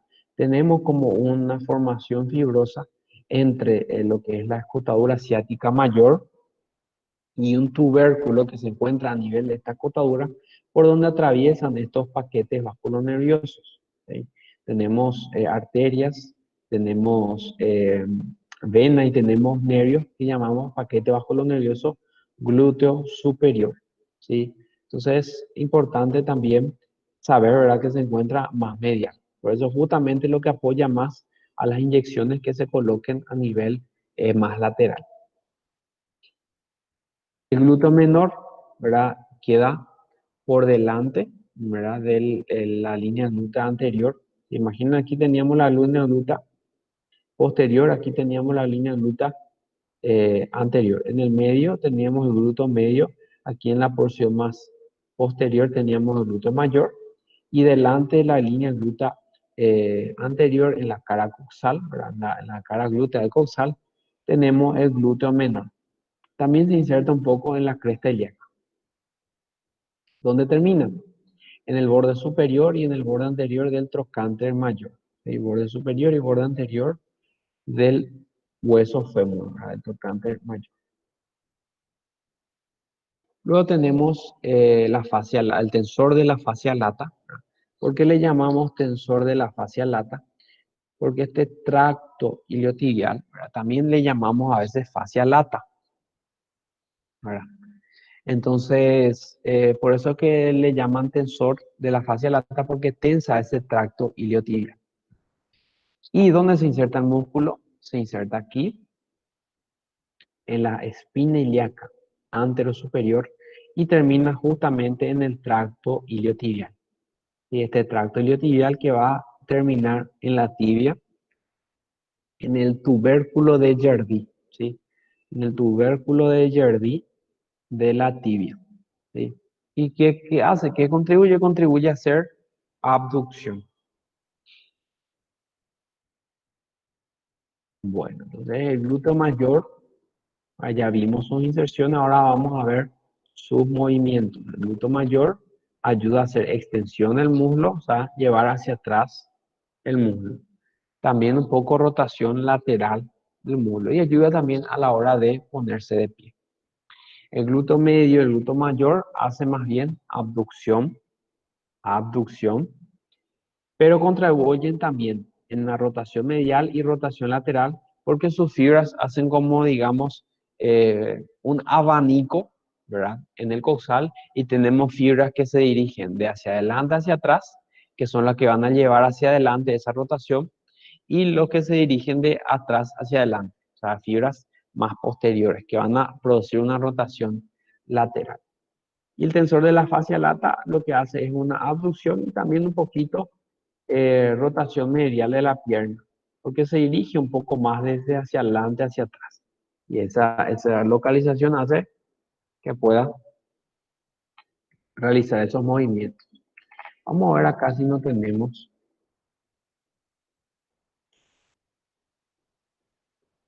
Bueno, aquí lógicamente tenemos otros músculos involucrados, ¿verdad? Pero este es el glúteo mayor, ¿verdad? Y participa en la extensión del muslo, ¿verdad? Es llevar hacia atrás. Entonces, cuando van al gimnasio, este movimiento es lo que fortalece el glúteo, ¿sí? Bueno, luego tenemos las rotaciones laterales y mediales. Aquí, este es el glúteo medio, ¿verdad? tenemos que el glúteo medio, las fibras anteriores contribuyen a la rotación medial y las fibras posteriores contribuyen a la rotación lateral. Lo mismo el glúteo menor, ¿sí? Y el glúteo mayor también contribuye a la rotación lateral de este muslo.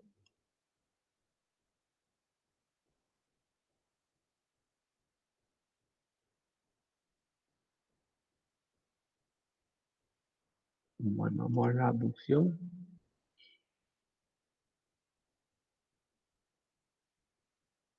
Y aquí tenemos la abducción. También contribuyen aquí principalmente el glúteo menor y el mayor, ¿sí? Y también el tensor de la fascia lata.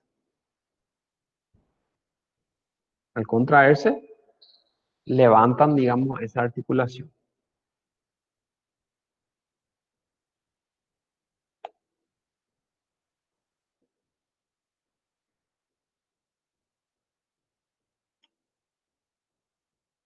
Bueno,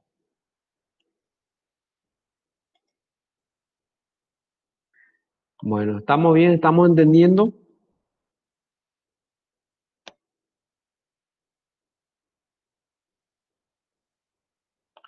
Bueno, creo que vamos a dejar por acá esta parte y ahora vamos a hacer un rápido revisión de qué es importante para el examen. Y aquí abrir las diapositivas.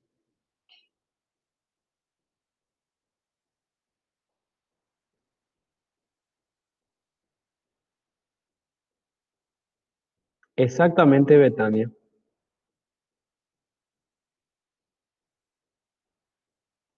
Hmm,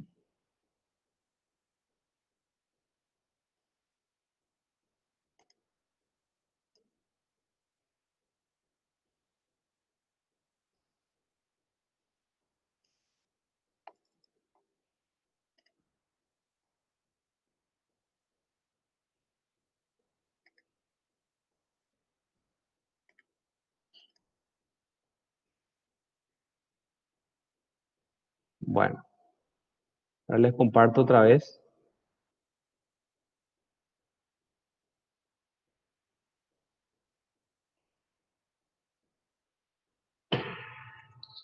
Bueno, de vaso, ¿qué tenemos que saber? Las funciones, ¿sí? Tenemos que saber las funciones. El vaso funciona como una reserva de sangre. El vaso también forma parte del sistema inmune. Interviene en las infecciones. Lo que hay que saber es que no interviene en la digestión. O sea, no forma parte de la digestión. Por más que comparta la circulación con la circulación portal, no interviene en la digestión. Tenemos que saber que pertenece a lo que llamamos órganos tóraco-abdominales, o sea que se pueden lesionar durante los traumatismos torácicos, por más que esté en el abdomen. ¿Sí? Tóraco abdominal y supramesocólico. La configuración externa, bueno, tenemos que conocer las impresiones, saber que se relaciona con el estómago, con el riñón y con la flexura cólica izquierda. O sea, conocer estas impresiones a nivel de su cara visceral. Saber o conocer de dónde a dónde van los ligamentos pancreatoesplénicos y los ligamentos gastroesplénicos, ¿sí? Gastroesplénico y pancreatoesplénico. ¿Y qué vasos contienen? Eso también es importante. ¿Sí? De a dónde van y qué vasos sanguíneos van a contener. Y aquí está, esto.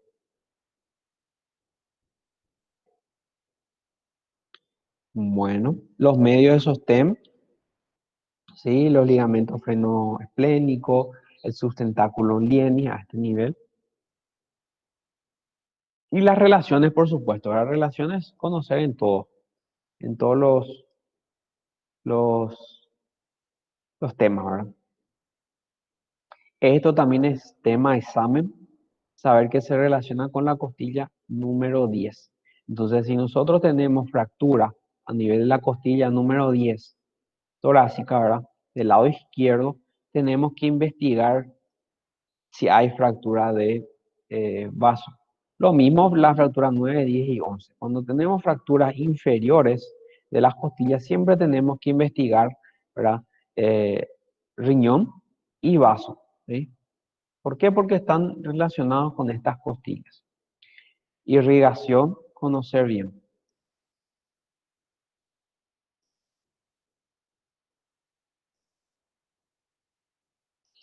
Eso con respecto a vaso.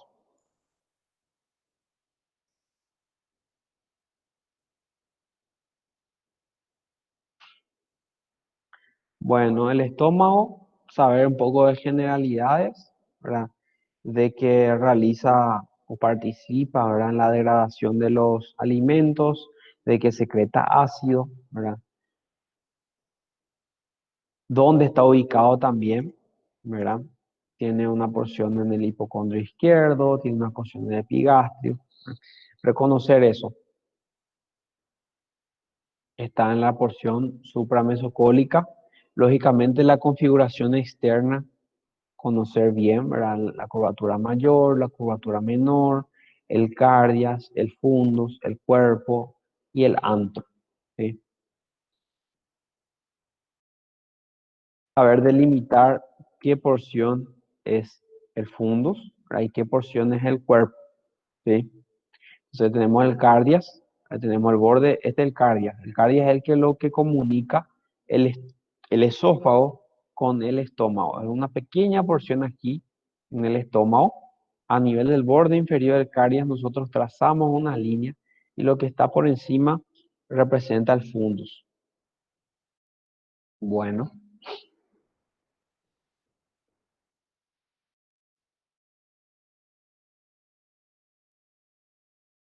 saber en general luego, saber las capas por las cuales están compuestas todos los órganos, desde el esófago hasta el recto, ¿verdad? Si es serosa, muscular, mucosa o submucosa, ¿verdad? Realmente esta porción no suele variar tanto. La mayoría tiene mucosa, submucosa y muscular. Eso es la mayoría. Aquí en la serosa donde suelen variar un poco. Algunos tienen serosa y algunos tienen lo que llamamos adventicia. O sea, los órganos que no tienen peritoneo no tienen serosa.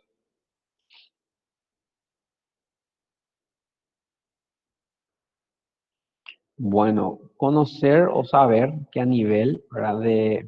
Del píloro, ¿verdad? De la unión entre el duodeno y el estómago, las capas musculares producen un engrosamiento, ¿sí? Producen un engrosamiento que funciona como válvula.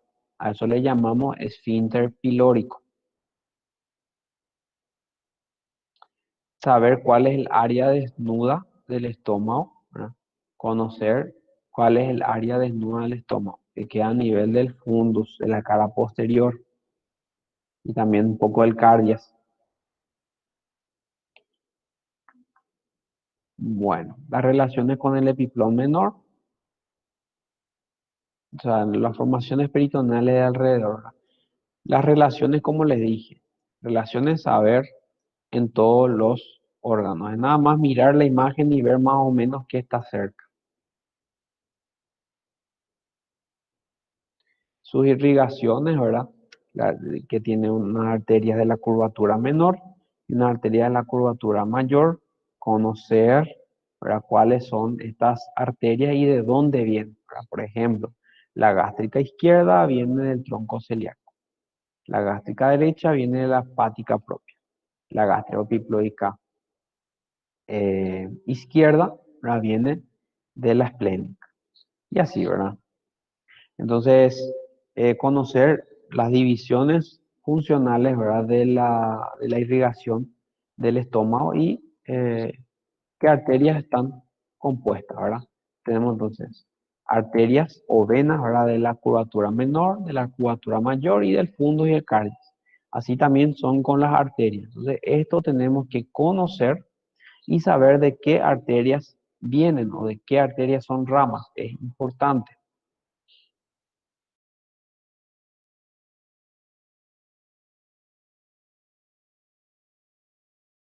Bueno, la irrigación, la mayoría aquí de los órganos del abdomen vienen del tronco celíaco.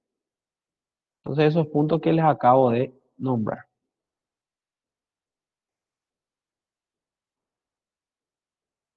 Bueno, duodeno ya dentro del intestino delgado, ¿verdad? Conocer sus porciones, o sea, saber que la primera porción es la porción superior, la segunda porción es la porción descendente, la segunda porción está dividida por la raíz del mesocolon transverso en dos porciones, en la segunda porción desemboca, ¿verdad? Lo que es el conducto pancreático y el conducto colédoco, eso es importante saber. Y que está muy relacionado aquí con el páncreas, ¿verdad? Que le hace una letra C, ¿verdad? Que por detrás, o sea que no es un órgano, digamos, peritonizado, que solamente la primera porción es, la mitad, la primera porción nomás inclusive, es peritonizada.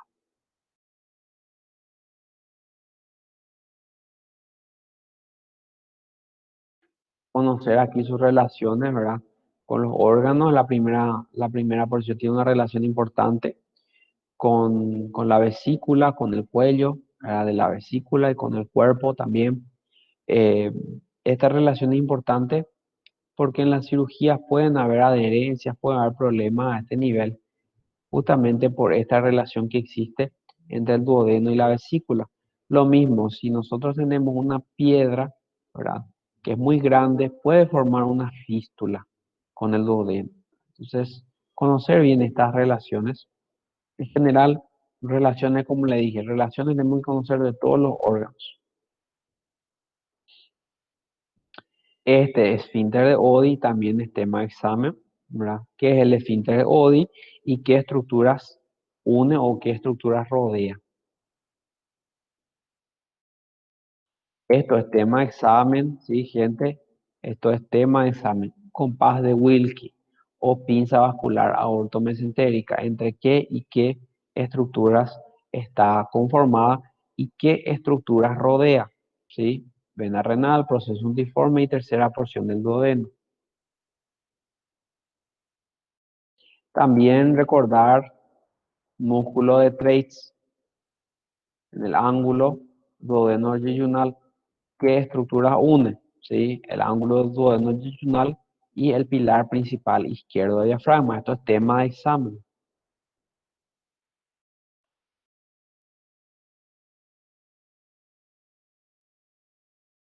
La primera porción está, está dividido, ¿verdad? En una porción peritonizada y no peritonizada. ¿Cuál es la arteria que divide esas dos porciones? La arteria gastrodenal. Esto es tema de examen. Bueno, los recesos, como les dije, yo no les pregunto. Las relaciones, ¿verdad? Como todos tienen que saber. Las arterias, lógicamente, el arco anterior y el arco posterior, cómo están formadas y de qué ramas son. Si no les pregunto ahora de todo esto, les voy a preguntar en la final. Así que, y eso todavía vamos a hablar todavía después de qué tema vamos a entrar en la final.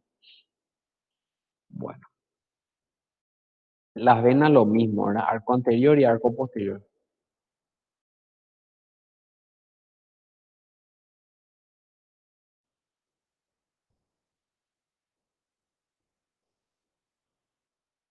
Hígado, también saber su localización, que es un órgano supra mesocólico, que es un órgano tóraco-abdominal, que es un órgano grande, saber más o menos su función, a grandes rasgos nada más, la porción en la que ocupa, ¿verdad? Que ocupa todo el hipocondrio derecho, parte del hipogastrio y también el hipocondrio izquierdo. Ah, tienen que saber también eh, triángulo de la B y triángulo de Traube, ¿sí? En el estómago, sus relaciones anteriores. Saber delimitar los dos, la B y Traube, ¿sí? Bueno, bueno, ligamento falciforme, ligamento redondo, conocer qué son, qué hacen, o sea, cómo están compuestos, de dónde a dónde van. La división, ¿verdad? En la cara visceral, lóbulos.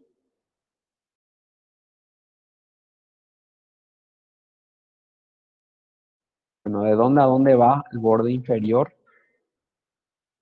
10 hace 6 y que forma uno de los lados del triángulo de la B. ¿Qué lado? Hay que ver. Está peritonizado en todas sus caras, ¿verdad? Menos en la parte posterior donde tenemos la inserción del ligamento coronario, que sería este, que termina en ligamentos triangulares a los lados.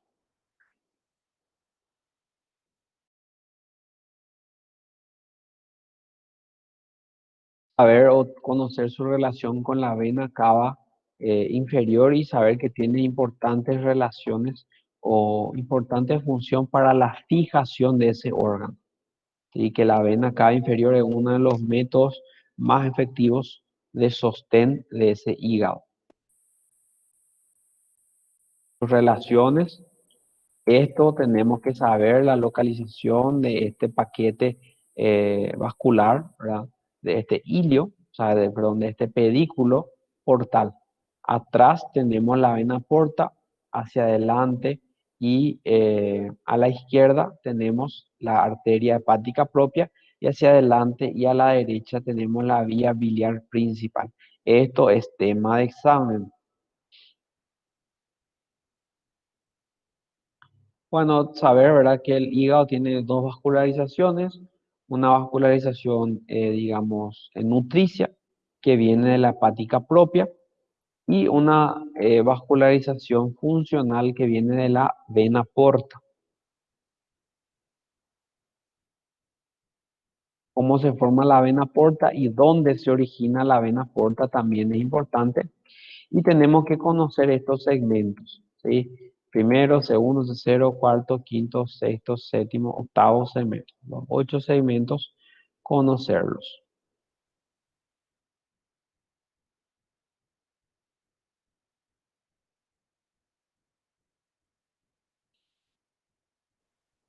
Ay, perdón.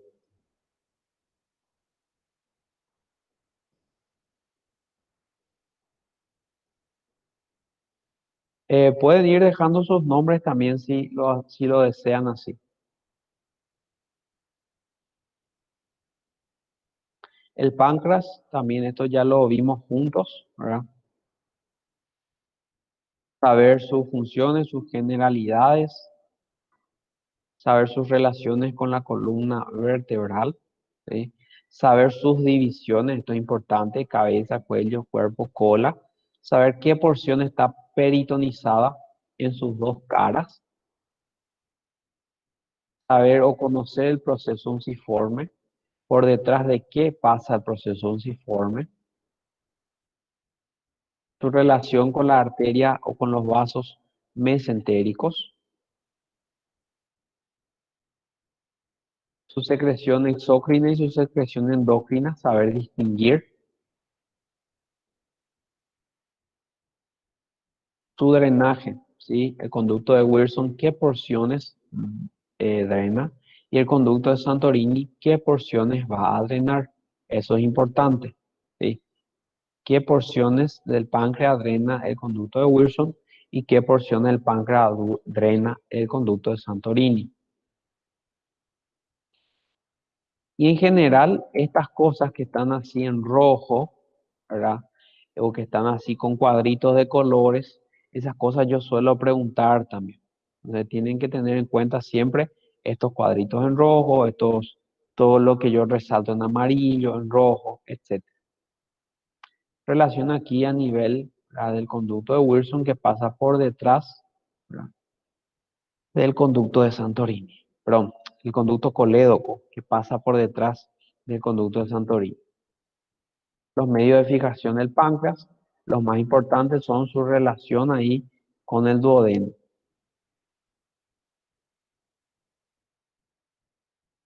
Saber que el mesocolon transverso le cruza, ¿verdad?, al páncreas en su cara anterior y divide en una porción supramesocólica y en una porción inframesocólica. El hiato de Winslow, saber limitar el hiato de Winslow, ¿sí? Esto entra a lo que hablamos de peritoneo, ¿sí? ¿Qué tenemos? ¿Cuáles son los límites del hiato de Winslow? Esto es tema de examen. Estoy aquí. Hiato de Winslow.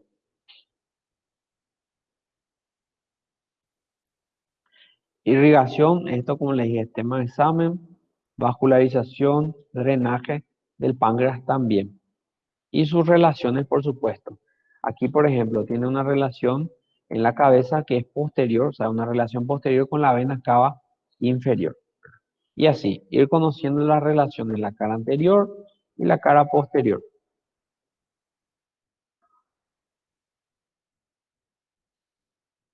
Los arcos pancreatoduodenales importantes,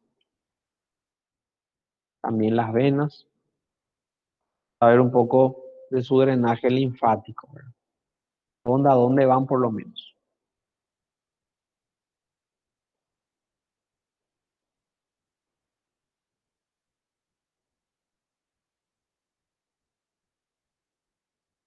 Peritoneo, distinguir, ¿verdad? O sea, en general vamos, o sea, esto se va estudiando todavía, o fuimos estudiando a lo largo de los diferentes órganos, ¿verdad? Pero en líneas generales, saber qué es un peritoneo, saber cómo se divide la cavidad peritoneal, ¿verdad? Tenemos la gran cavidad peritoneal y tenemos la transcavidad de los epiplones, que se comunican a través del foramen epiploico o también hiato de Winslow.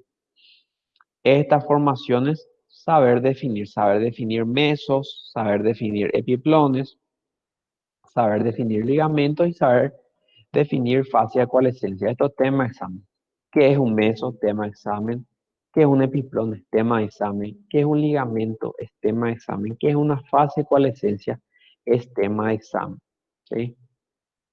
Clasificar también los órganos en lo que son peritonizados, extraperitoneales y retroperitonizados. Saber cuál es cuál, ¿sí? Cuál es retroperitoneal, cuál es retroperitonizado, cuál es extraperitoneal, cuál es peritonizado. ¿Sí? Y los intraperitoneales que solamente tenemos un ejemplo, que son los ovarios. ¿Sí? Los ovarios que son los únicos órganos intraperitoneales. Saber dividir la cavidad, ¿verdad? Tenemos una cavidad previsceral, esto es tema de examen, cómo está formado. También la cavidad infracólica o la región infracólica también es tema de examen. Saber cuál es el límite entre infracólica y supracólica. También ver cómo aquí adentro se dividen de nuevo, ¿verdad? Por la raíz del mesenterio y por el mesocolon sigmoide, en qué porciones se vuelven a dividir. Eso es tema de examen. Bueno, transcavidad de epiplón y hiato de Winslow. Esto se llama tema de examen.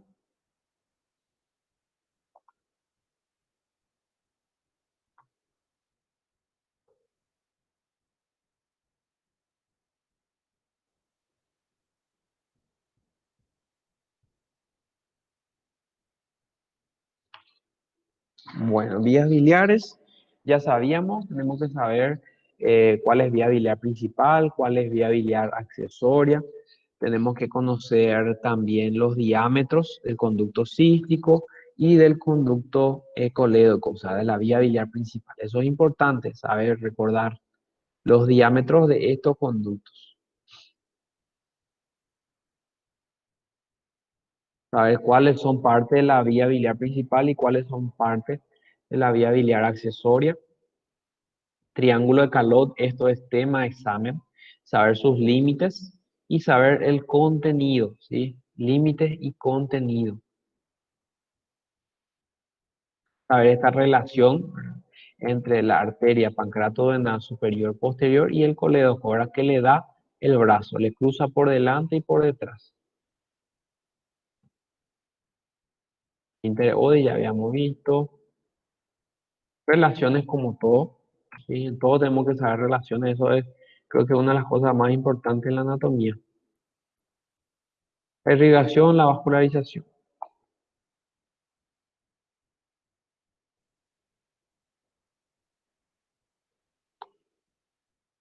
Yeyuno ilium, ¿sí? En general conformación. Divertículo de Meckel hay que saber qué es. y dónde se encuentra. Esto es tema de examen, ¿sí? 80 centímetros, borde antimesentérico de la última porción del ilion. Constitución anatómica como todo mesenterio, saber dónde se inserta la raíz del mesenterio, eso es tema de examen, ¿sí? Dónde tenemos la raíz del mesenterio, o sea, su trayecto, ¿sí? Eso tenemos que saber, por delante de qué pasa.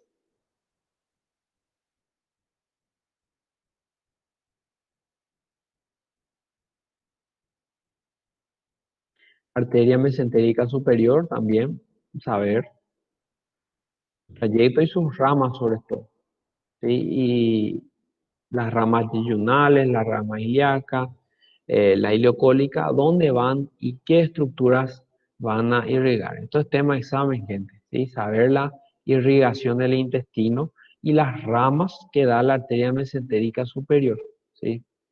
Entonces, vascularización, la parte de intestino, tanto delgado como intestino grueso, es importante. Esto también, como siempre, el cuadrilátero venoso de Roggi para localizar a la arteria mesentérica superior también es importante.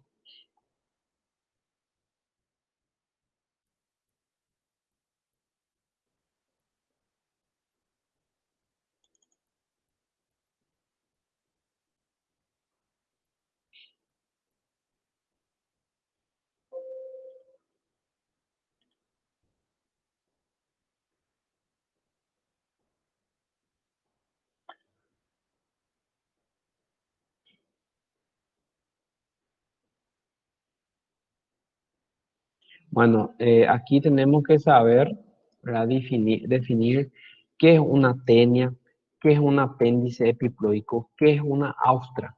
Eso es tema examen. O sea, esto se llama tema de examen, qué es tenia, qué es austra, qué es apéndice epiploico. Apéndice, saber dónde se origina, o sea, en qué punto se origina el apéndice y cuál es su orientación más frecuente. La constitución anatómica del intestino grueso también.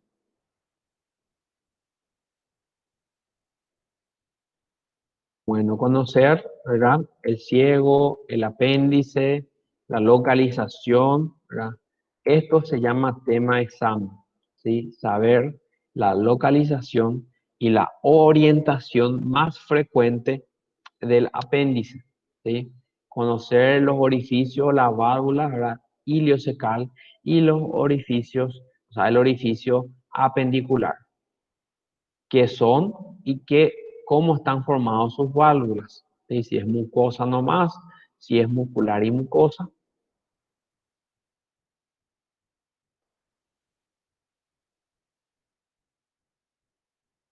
Lógicamente la irrigación, ¿verdad? Que está dada por la arteria iliocólica. Punto McBurney, tema de examen.